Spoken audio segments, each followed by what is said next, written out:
Welcome to Hearing God in Scripture, where we dive into the Bible and learn to hear from God.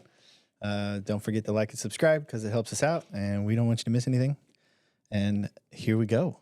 I think we are going to be in Exodus. We are. There's a thing that we're going to deal with today, which will be important. Beth, my wife, was talking to, he knows it's my wife. Yes. That he was. They do too, I think, by now.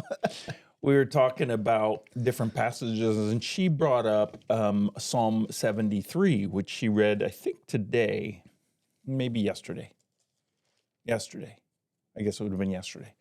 And we were talking about it, and I know Psalm 73 well. One of the reasons is because I have a bunch of students who pick that as a paper, so because it's one of the listed ones, and sometimes they'll go through the list, and a lot of people pick this Psalm 73. But we were talking about it, and also in relationship to this passage, we talked a little bit about that, and that when you go to a different kind of passage, you have to ask yourself different questions in order to relate to it, understand it, see what it's saying, see what God is saying, and hear the way God speaks through that. And even that adjusts almost per person and per where you are in your life and what situations He's trying to deal with you now. But you have to ask those questions, and we'll look at it here. So is that similar to what I talked to you about, where sometimes it might be easier when it's a story in Exodus or a story in Matthew, where sometimes then when Jesus is like talking to the Pharisees, it might be a little bit different? Or is that what you're referring to? Well, yeah, you have to approach them differently. If I'm going to read Song of Songs, for example, I'm not gonna get the same message the same way as I would, the story of Jesus' birth, for example. They're very different places and very different ways of communicating, and we know that. If you go, it's English literature is a great way to understand that, because they say, well, how are we going to understand what's happening in this passage? And you have to know the genre of the passage and how to deal with it, and context that you always talk about. Right. And it makes a difference. So I'm going to read this passage. Somebody said, I think your aunt said, we need to read, I don't know who said it, but we need to read the passage so that if you're listening, I think your mom, right? Yes. Reading it, they're listening to it, they're like, oh, this is what we're talking about. I think sometimes, we sometimes forget. So Right, and in this case, we're going to look at Exodus chapter 28, and this is a very different passage, and mostly we would say, oh, let me just skip this stuff because it's boring, but I want to show you some fascinating things, and I have some written down. If I need to go back and refer to it, I'll open that up. But I'm going to read two things. One, I'm going to read the passage that I'm really, really focused on, but I'm going to, actually the whole thing makes sense, but starting at verse I think I'll just do this whole, just 3 verses. Okay. 36 through 38. Okay. So Exodus 28.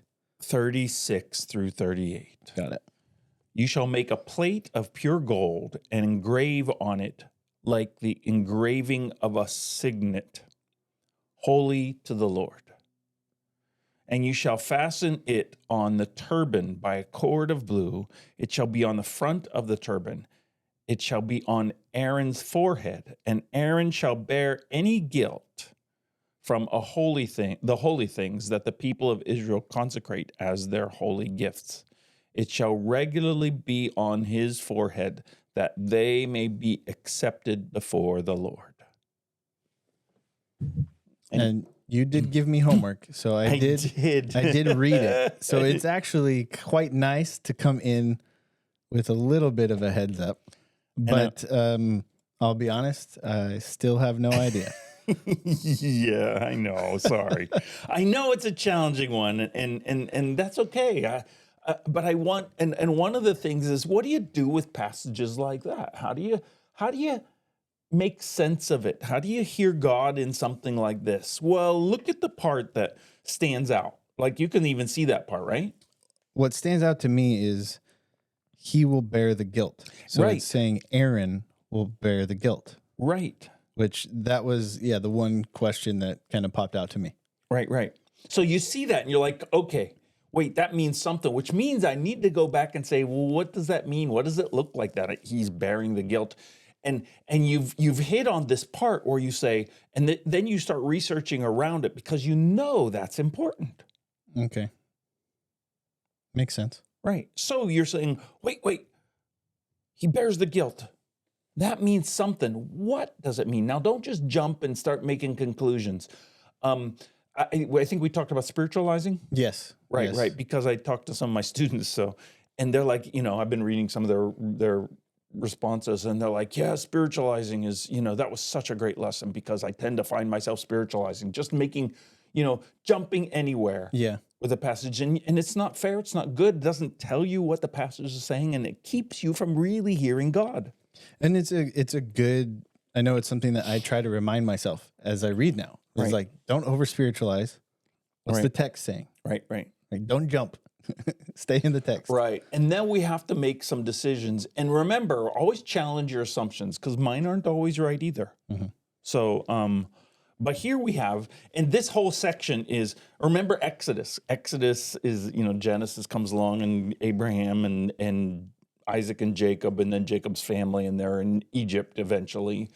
And then in Exodus, Egypt has made them all servants and slaves, and God raises up Moses and delivers them, and they go through the Red Sea and all the plagues, all that stuff. And then they get to the place where they're at Mount Sinai, and God delivers the commandments. Mm-hmm. And this happens right after the commandments, because now it moves from commandments to tabernacle. Okay. So you see the story. Mm-hmm. And that's important. That's why even here, and if you're going to tell people about this, you want to give them a basic, easy story and keep it simple. Most of them don't need more than that. But so here he moves to the tabernacle, not just the way to live, the instructions, but now how do we deal with this tabernacle? And think of what's important there. The sacrifices and the relationship with God and getting atonement, even bearing the guilt. Look at the issue that we're talking about now. And not only, then it talked about the things of the tabernacle, the Ark of the Covenant, all this other stuff, the walls and all the this Holy stuff. of Holies. And now it moves to the vestments, the what the priest wears and what he has. And I'd done a passage before this. You're catching on some things, right? I am, yes. Because I'm familiar with the temple and what the priest does. And right. Okay. And and that's the process. See, if you go back and you start saying these things and seeing them, then you start putting it together. That's what I do. And that would have, okay, yeah. I mean, it's other priestly garments, right? Right, The priest, right. Got it.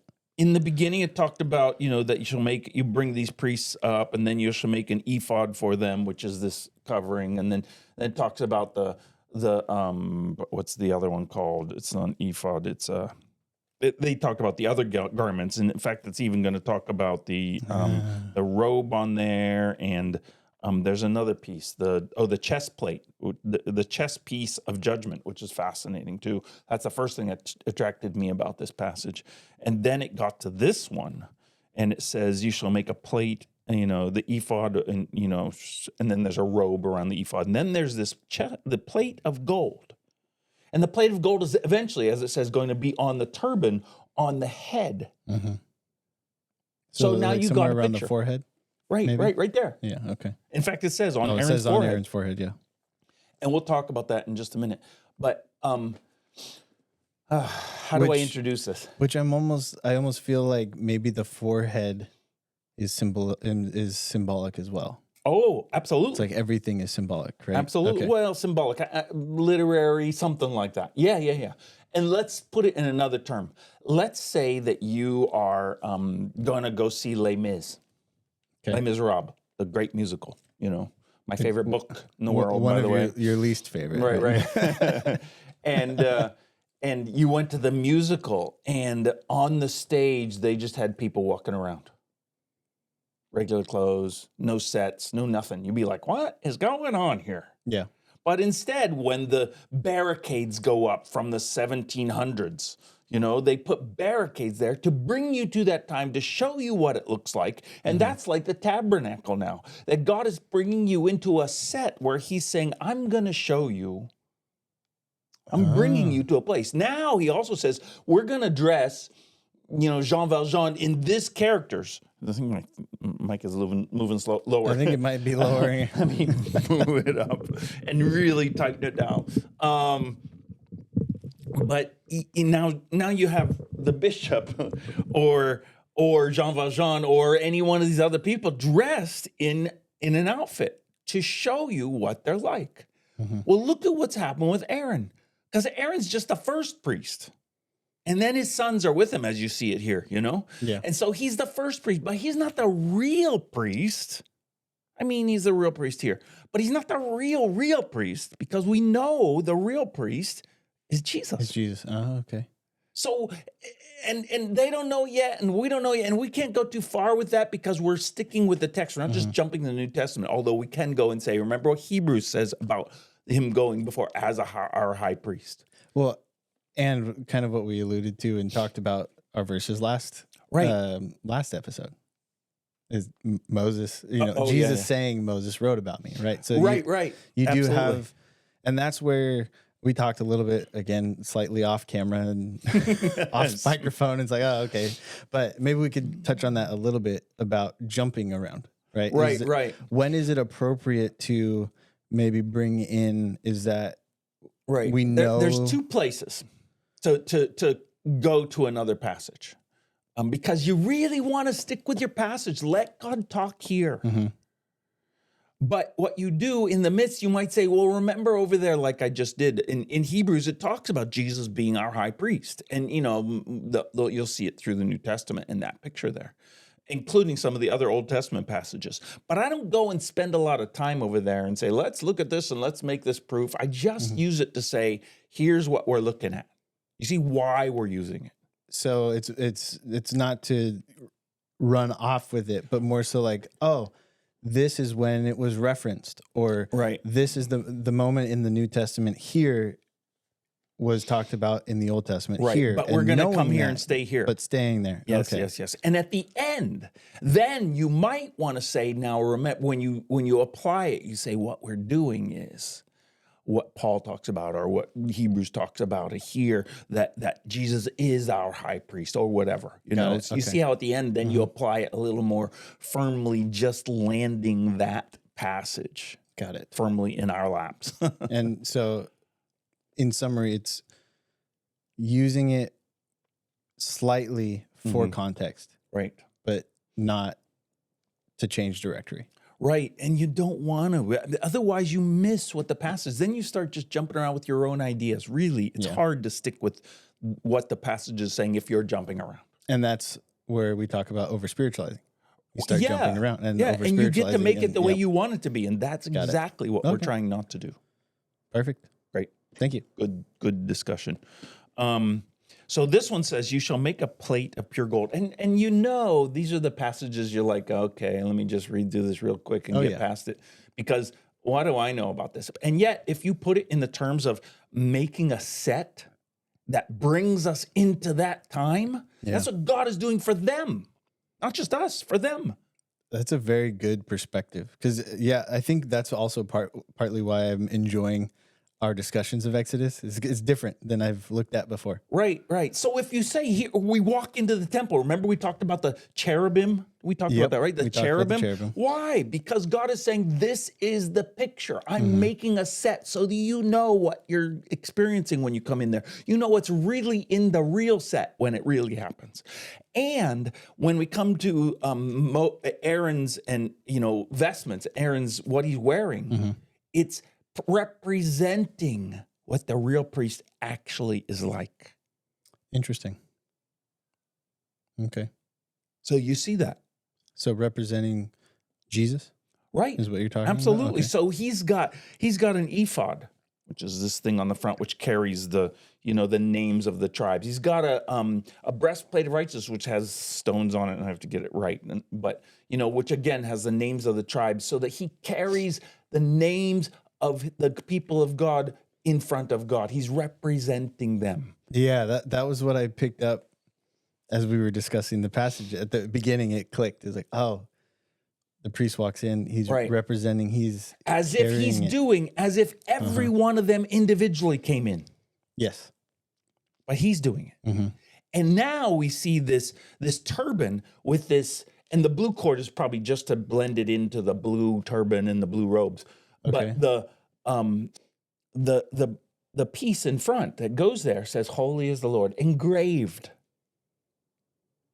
Now you start seeing if it's representative of the true one. Jesus doesn't wear a thing there. He is holy to the Lord. Yeah. You know? He doesn't need a representation of that. He Right. is that. He is holy to the Lord. He is the holy sacrifice, the Lamb of God that takes away the sins of the world. So we see that what God has done is put an imagery on the priest, including, as you're going to see the next part, they wear undergarments. So their nakedness, they wear underpants. Right? I mean, that's a Right. good thing to do. But it's good because their nakedness shouldn't show before God. Think about the sin and defilement that could happen there just because we're human beings with our tendencies. And they're saying, no, we're not going to let that happen. So God says, don't let that happen. But here you have this piece that says, "Holy is the Lord." So here comes Aaron. And now let's read it again. Because I think it'll make more sense now. "You shall make a plate of pure gold and engrave on it like the engraving of a signet, holy to the Lord." Now we're talking about the Holy One. And Aaron's in the place of that. Aaron's is doing, and my wife said, she says, it's like they're putting on a play, like we do at communion, kind of. It's both real that it happens, but it's communion because that he broke his body, he shed his blood. We're reminded of that, much more than reminded. There's a spiritual, there's a powerful presence in that, but that's what happens here.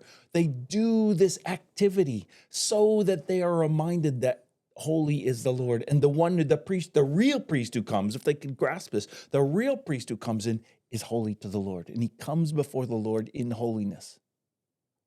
He's the only one who can. Yeah.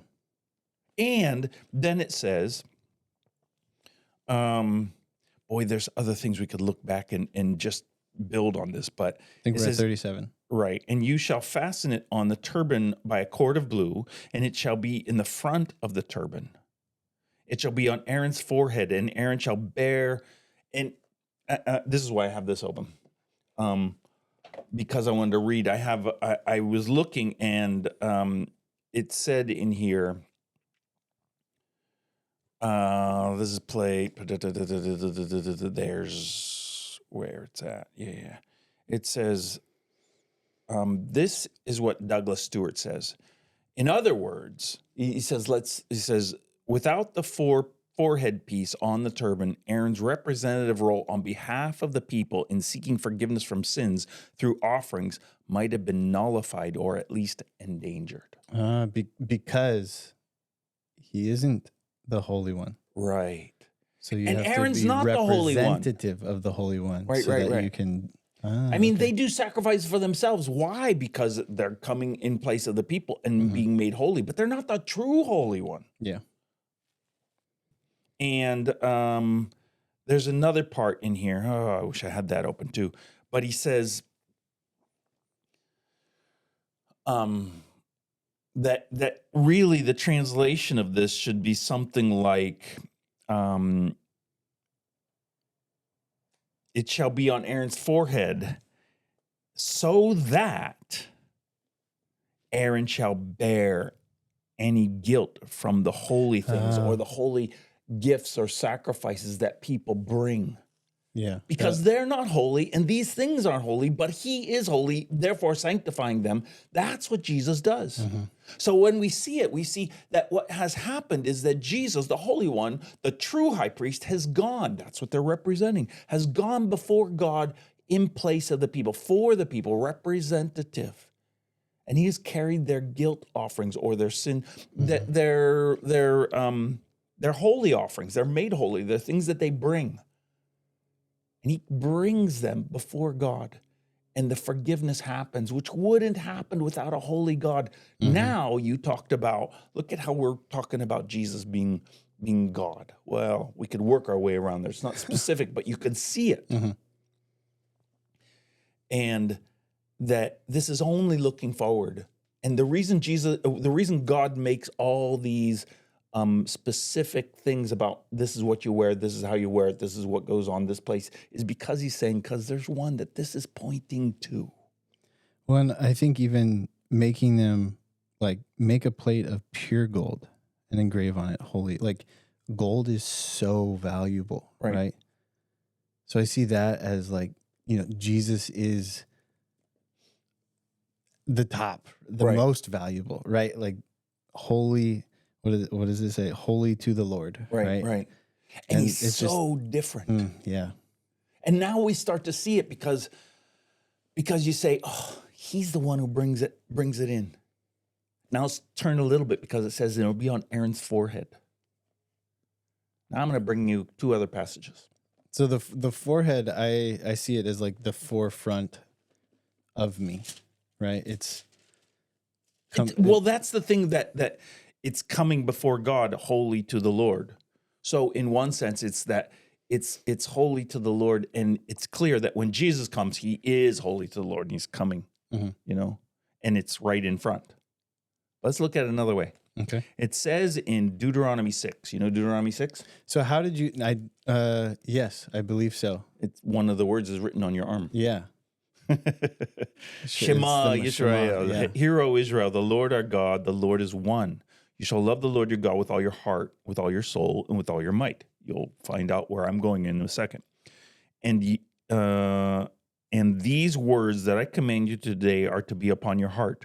You shall teach them diligently to your children. You shall talk about them when you sit in your house and when you walk by the way, when you lie down and when you rise. You shall bind them as a sign on your hand, and they shall be as frontlets between your eyes, on your forehead. Mm-hmm.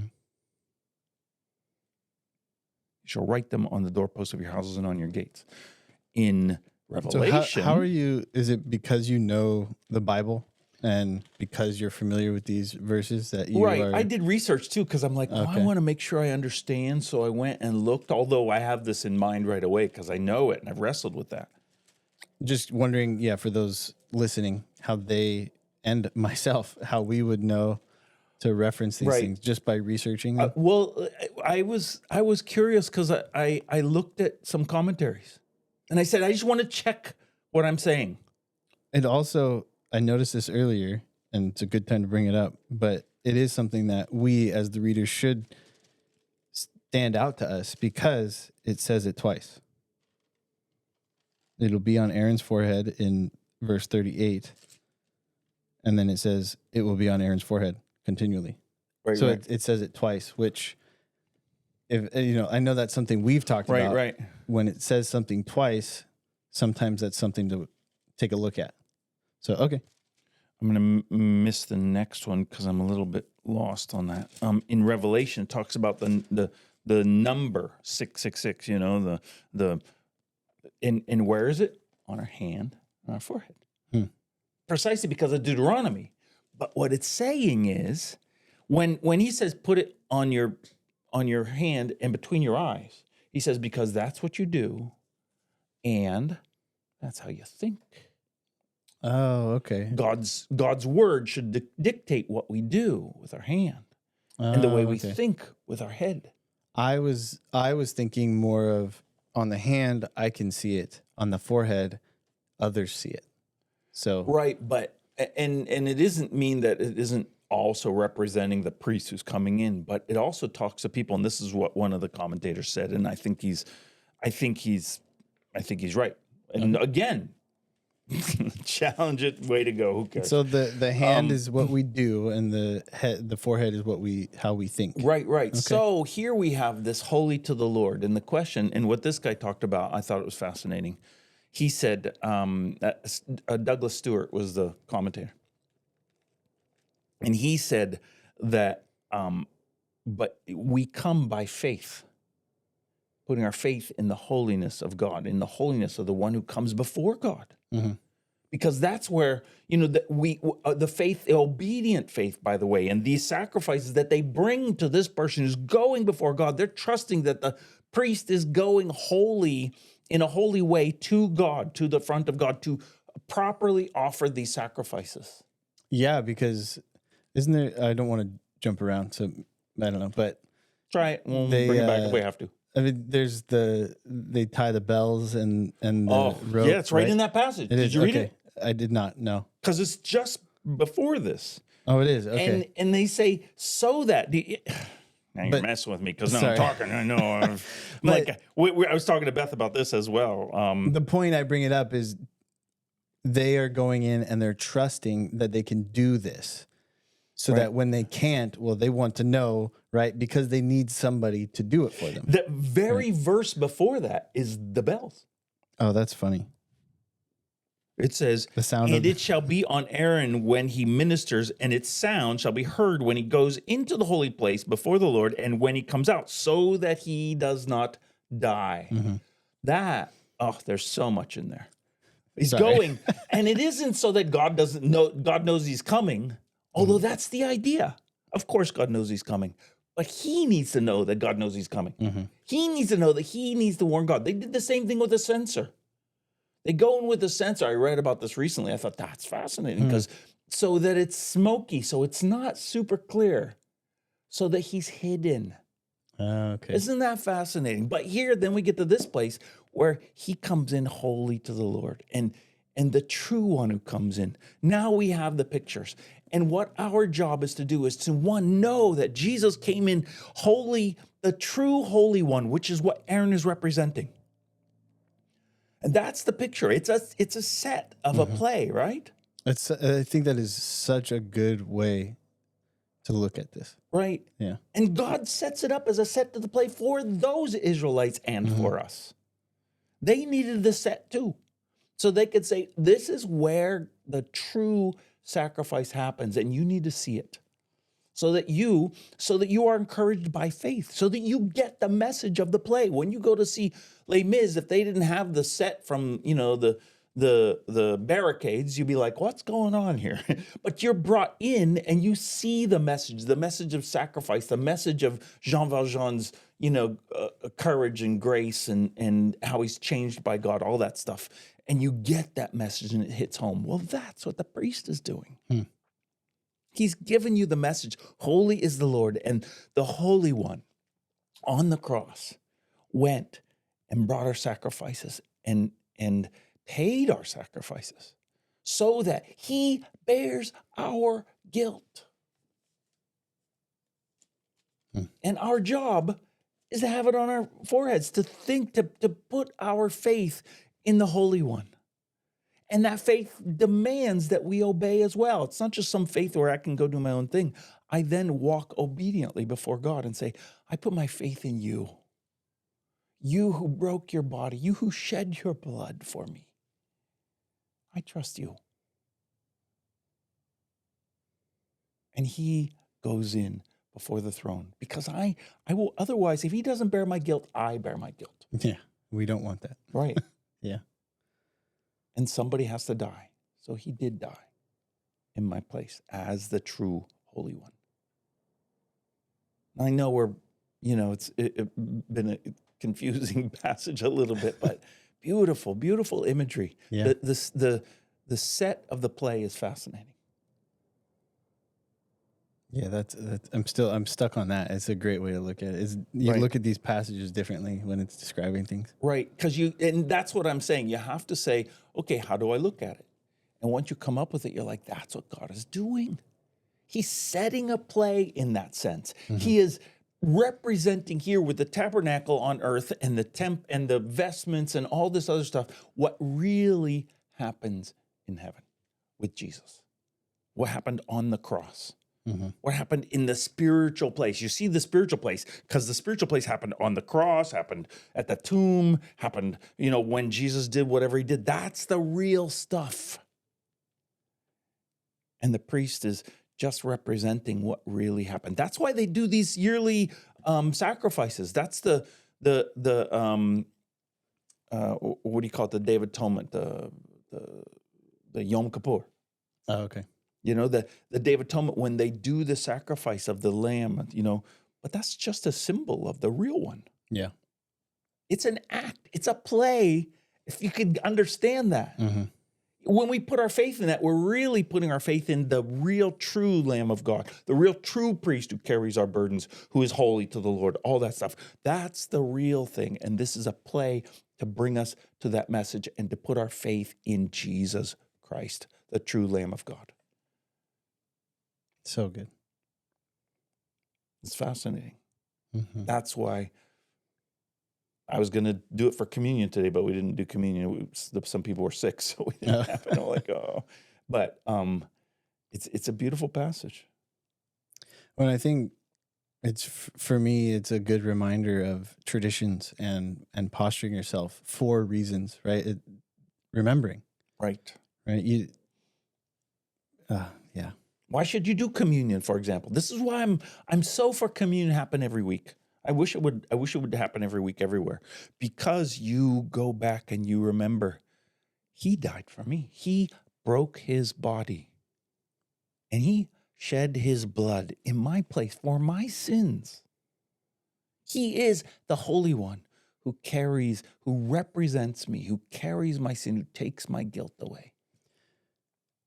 And I think Jesus, when he's talking about communion, I think he knows as humans, tangible things help us.